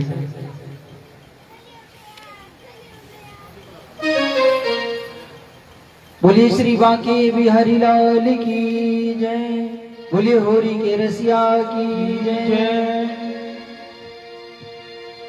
जुलम कर डारो सितम कर डारो, जुलम कर डारो सितम कर डारो, जुलम कर डारो सितम कर डारो। कारे ने कर दिए लाल, जुलम कर डालो। कारे ने कर दिए लाल, जुलम कर डालो। कारे ने कर दिए लाल, जुलम कर डालो। कारे ने कर दिए लाल, जुलम कर डालो।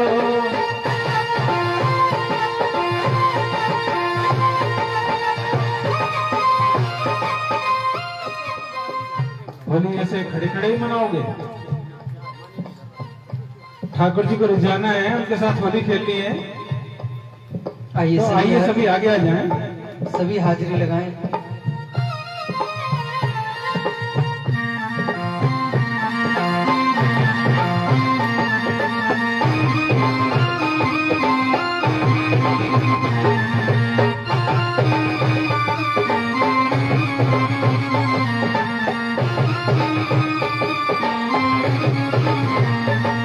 आए नजर मोहन मतवारो, राधा जी करियो इशारो।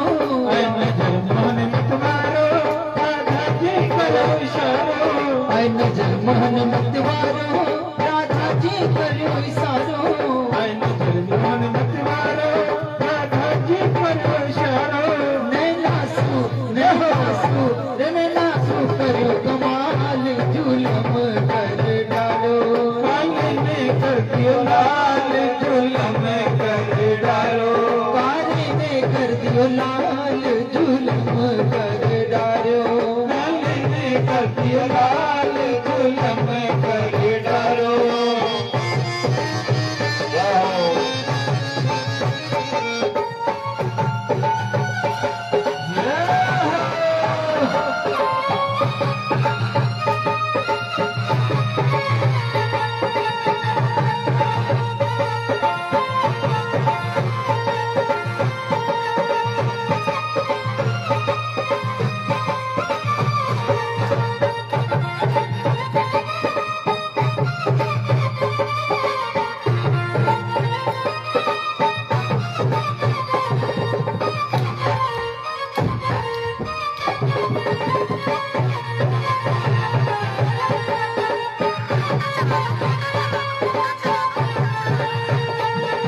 सब खेलिए ब्रजनारी नखराने का मनवारी सब खेलिए ब्रजनारी नखराने का मनवारी के चली गजब की चाल जुलम कर डारो काले ने कर दियो लाल जुलम कर डारो काले ने कर दियो लाल जुलम कर डारो काले ने कर दियो लाल जुलम कर डारो आज धीरज में होरी रे रसिया आज धीरज में होरी रे रसिया होरी रे रसिया बरदोरी रे रसिया होरी रे रसिया बरदोरी रे रसिया आज धीरज में होरी रे रसिया आज धीरज में होरी रे रसिया आज धीरज में होरी रे रसिया आज धीरज में होरी रे रसिया मोर गाँव के कुंवर कनाई मोर गाँव के कुंवर कनाई कौन गाँव राधा गोरी रे रसिया कौन गाँव राधा गोरी रे रसिया आज धीरज में होरी रे रसिया आज धीरज में होरी रे रसिया आज धीरज में होरी रे रसिया आज धीरज में होरी रे रसिया मेरे कोई गयो मेरे कोई गयो मेरे कोई गयो बाजू बंद रसिया होरी में मेरे कोई गयो बाजू बंद रसिया होरी में होरी में रसिया होरी में होरी में रसिया होरी में होरी में रसिया होरी में होरी में रसिया होरी में मेरे कोई गयो बाजू बंद रसिया होरी में कोई गयो बाजू बंद रसिया होरी में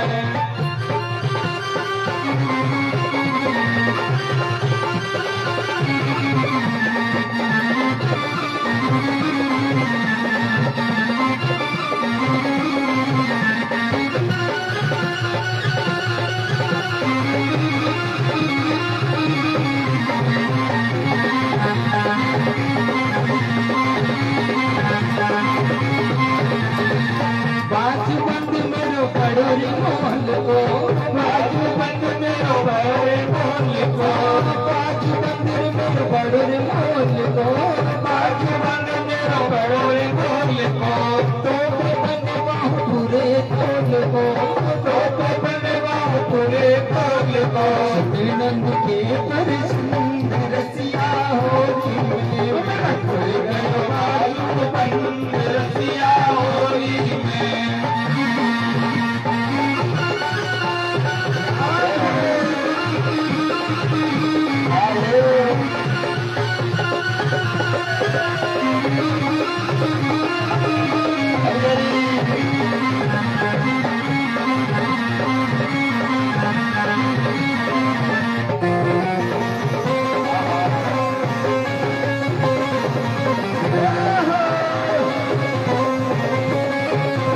सास लड़ेगी मेरी ननद लड़ेगी सास लड़ेगी मेरी ननद लड़ेगी सास लड़ेगी मेरी ननद लड़ेगी सास लड़ेगी मेरी ननद लड़ेगी कसम किसर में मार पड़ेगी कसम किसर में मार पड़ेगी है जग सब रस भंग रसिया होरी मेरा कोई गयो बाजू बंद रसिया होरी मेरे कोई गयो बाजू बंद रसिया होरी में मेरा कोई गयो बाजू बंद रसिया होरी में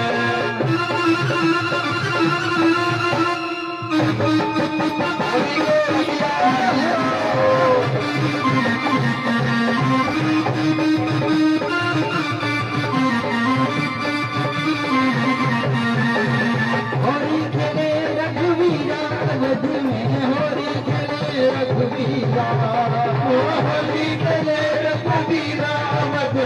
होली खेले रघुवीरा, होली खेले रघुवीरा, अवध में होली खेले रघुवीरा, होली खेले रघुवीरा, अवध में होली खेले रघुवीरा। किसके हाथ में रंग पिचकारी, किसके हाथ में रंग पिचकारी, किसके हाथ अबीरा, अवध में होली खेले रघुवीरा, होली खेले रघुवीरा, अवध में होली खेले रघुवीरा। सुन ले विश्वान किशोरी, जो मुझसे न तेरी होरी, सुन ले विश्वान किशोरी, जो मुझसे न तेरी होरी। तेरी मेरी गति है जाएगी, मेरी गति है जाएगी, तुझसे लड़ाई मेरी है जाएगी, तुझसे लड़ाई मेरी है जाएगी। तू सुन ले नंद किशोरी, तू सुन ले नंद किशोरी, जो मुझसे करी पर जोरी, जो मुझसे करी पर जोरी। तेरी मेरी गति है जाएगी, तेरी मेरी गति है जाएगी, तेरी मेरी गति है जाएगी, तेरी मेरी गति है जाएगी, तेरी मेरी गति है जाएगी, तेरी मेरी गति है जाएगी। बोलिए श्री बांके बिहारी लाल की जय, बोलिए होरी के रसिया की जय। सभी बैठे अपने स्थान पर।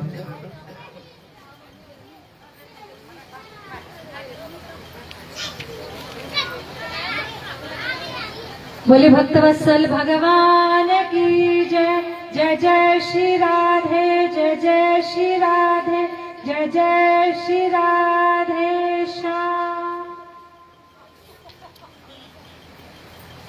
भगवान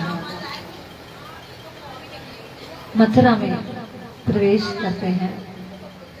अक्रूर जी भगवान की दिव्य दर्शन प्राप्त करने के बाद उनकी स्तुति करते हैं और कहते हैं कि प्रभु अब मैं आपको कंस के पास नहीं जाने दूंगा, आप मेरे साथ मेरे घर चलिए। लेकिन भगवान अक्रूर जी को सांत्वना देकर भेज देते हैं कि कार्य समाप्त होने के बाद मैं एक दिन आपके घर अवश्य आऊंगा, अभी आप जाइए। और जाकर कंस को ये संदेश सुना दीजिए कि कृष्ण बलराम दोनों मथुरा आ गए हैं। भगवान मथुरापुरी में यही विश्राम करते हैं। अक्रूर जी कंस को सूचना दे देते हैं। इसके बाद अगले दिन तीसरे पहर भगवान मथुरा नगरी की शोभा देखने के लिए निकल पड़ते हैं। जैसे ही भगवान ग्वाल बालों के साथ बाजार में जाते हैं तो ग्वाल बाल लाला से कहते हैं, लाला देख तेरी मैया ने तोकू इतना सजा धजा के भेजा है।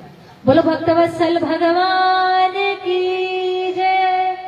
भैया ये जो आगे बैठे हुए लोग हैं मुझे पता है ये मीटिंग कर रहे हैं कि किस किस से जाके हमें पैसा इकट्ठा करना है। जो भी है ये आप कथा समाप्ति के बाद कीजिएगा। और आज एक बड़ा सा लठ भी ले जाना है,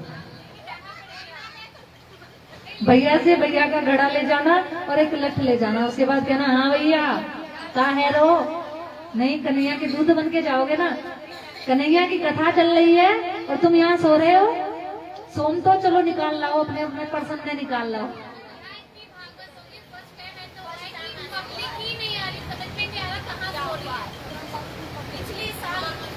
समय समय की बात है, कोई बात नहीं। लोग नहीं आए तुम उनके पास चले जाओ। कल देखना जब आज यहाँ से समापन के बाद तुम सबके घर जाओगे ना, धावा बोलोगे तो अगले दिन कल सब यहाँ लोग आएंगे।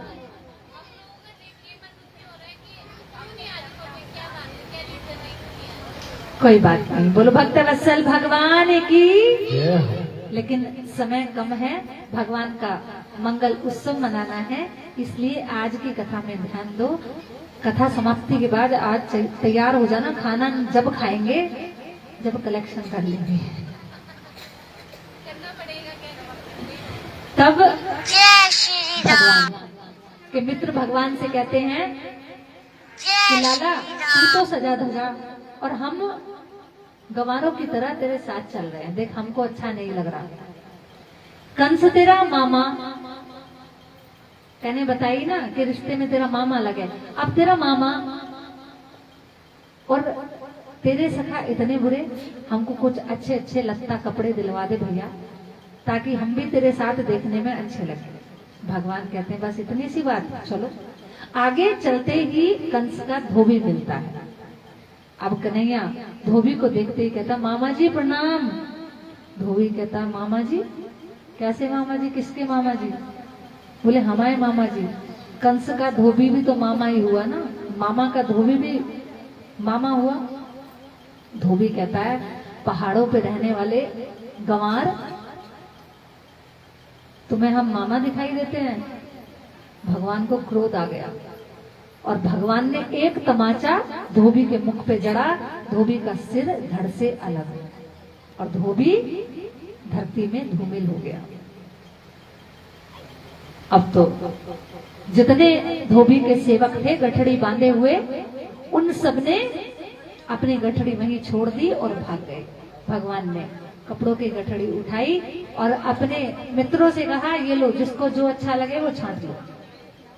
अब मित्रों ने कपड़े तो छांट लिए, लेकिन मित्र हैं बेचारे, कोई पतला है, कोई मोटा है, कोई लंबा है, कोई छोटा है, और वस्त्र हैं सभी राजा महाराजाओं के। तब मित्र कहते हैं भैया देख वस्त्र तो मिल गए, पर इनमें तो हम बाबा जी दिखाई दे रहे हैं, कोई लंबा है, कोई छोटा है, कोई टाइट है, कोई ढीला है, अब इनको नहीं कुछ तरह ठीक करवा दे। भगवान कहते हैं चलो। अब उसी बाजार में एक दर्जी होता है जो ये सब घटना अपनी दुकान से देख रहा होता है। ये दर्जी जाते ही भगवान को प्रणाम करता है और बिना कुछ पूछे ही सारे ग्वाल बालों के वस्त्र उनके नाप के बना के उनको सुसज्जित कर देता है। भगवान बड़े प्रसन्न होते हैं। अब लाला के मित्र कहते हैं लाला देख वस्त्र तो मिल गए, पर नेक माला वाला मिल जाती तो बढ़िया रहता। भगवान माली के घर जाते हैं और माली प्रसन्न होकर सभी को फूल माला पहना देता है। भगवान माली को आशीर्वाद देते हैं कि वंश परंपरा के साथ साथ तुम्हारी लक्ष्मी भी बढ़ती जाएगी और तुम मेरी सेवा में सदैव लगे रहोगे। इसके बाद लाला के मित्र कहते हैं लाला नेक टीका पीका लग जाता तो भी बहुत बढ़िया लगते हम। जैसे आप सबने चंदन लगाया, लाला भी चाहता है हमारे माथे पे ऐसे चंदन लग जाए। सामने से कुब्जा आ रही होती है। भगवान कहते हैं लो इसका इंतजाम भी हो गया। भगवान जाकर कुब्जा का रास्ता रोक लेते हैं और कहते हैं सुंदरी कहाँ चली। अब कुब्जा क्रोधित हो जाती है क्योंकि कुब्जा टेढ़ी है और कुरूप है। ये कुब्जा पिछले जन्म की सुपर्ण है जिसने भगवान को पति रूप में पाना चाहा था। भगवान ने तभी इसे वर दिया था कि द्वापर में जब हम कृष्ण बन के आएंगे तो तेरा मनोरथ अवश्य पूर्ण करेंगे। कुब्जा भगवान से कहती हैं तुम्हें जो कहना है मुझे कह लो। मैं ये अंगराग महाराज कंस के लिए ले जा रही हूँ, लेकिन मुझे लगता है कि सदियों से जिसकी मुझे प्रतीक्षा थी वो तुम ही हो, पर मुझे सुंदरी मत कहो। भगवान कहते हैं सुंदरी को सुंदरी ना कहूं तो क्या कहूं। कुब्जा कहती है देखो मेरे साथ हंसी मत करो, तुम जानते हो कि मैं कुरूप हूं, तुम मुझे सुंदरी कह के संबोधित ना करो। मैं अपने हाथों से ये अंगराग तुम्हें लगा देती हूँ, तुम्हारे मित्रों को लगा देती हूँ। भगवान कुब्जा के हाथ से अंगराग लेकर बलराम जी के हाथ में दे देते हैं और कुब्जा की थोड़ी पर अपनी उंगली रखकर कुब्जा के सारे अंग सीधे कर देते हैं। जैसे ही कुब्जा सीधी होती है तो एक नया रूप प्राप्त कर लेती है, और जैसे ही कुब्जा देखती है कि मैंने नया रूप प्राप्त कर लिया, भगवान को हाथ जोड़कर उनके चरणों में गिर जाती है और कहती है, प्रभु अब ये देह, ये रूप किसी के काम का नहीं, केवल आपका है। मैं जब से धरती पर आई हूं, आपकी प्रतीक्षा में समय व्यतीत कर रही हूं। अब मैं आपको कहीं नहीं जाने दूंगी, आप मेरे साथ जाएंगे। भगवान ने कहा, सुंदरी, हम जैसे पहाड़ों में निवास करने वालों का तुम्हारे अलावा भला है भी कौन? जो कार्य मैं करने के लिए आया हूं, वो कार्य पूर्ण करने के बाद एक दिन तुम्हारे घर अवश्य आऊंगा। अभी तुम जाओ और प्रतीक्षा करो, मैं तुम्हारे सारे मनोरथ एक दिन अवश्य पूर्ण करूंगा। कुब्जा अपने हाथों से भगवान को ये सुगंधित चंदन का लेप लगाती है और सभी ग्वाल बालों को भी चंदन दे देती है और भगवान को प्रणाम करके अपने घर लौट जाती है। भगवान इस दिन यही विश्राम करते हैं और अगले दिन सुबह होने के बाद भगवान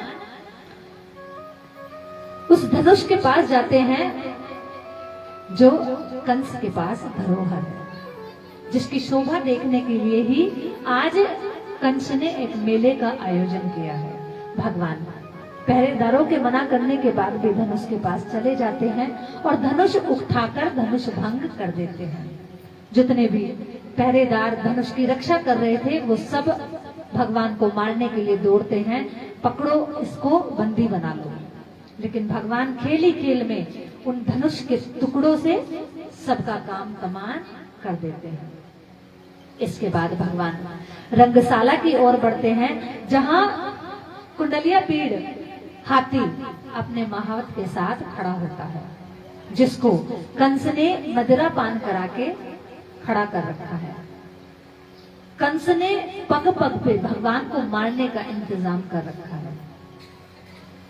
भगवान महावत से कहते हैं, महावत अपने हाथी को हटाकर हमें रास्ता दो, क्योंकि हमें अंदर जाना है। लेकिन महावत नहीं सुनता और भगवान के चिल्लाने पर महावत क्रोधित होकर अपने हाथी को आदेश देता है कि भगवान पे प्रहार करे। लेकिन भगवान देखते ही देखते हाथी को सूंड से पकड़ लेते हैं और पटक पटक के अपने धाम को पहुंचा देते हैं। बोलो भक्तवत्सल भगवान की जय। अब भगवान रंगशाला में प्रवेश करते हैं, जहां कंस ने बड़े बड़े पहलवान तैयार कर रखे हैं, जिनसे बड़ा बड़ा शूरवीर भी टक्कर नहीं ले सकता। चांडूर, मुष्टिक, कूट, शल और तोशल, ये 5 पहलवान भगवान की प्रतीक्षा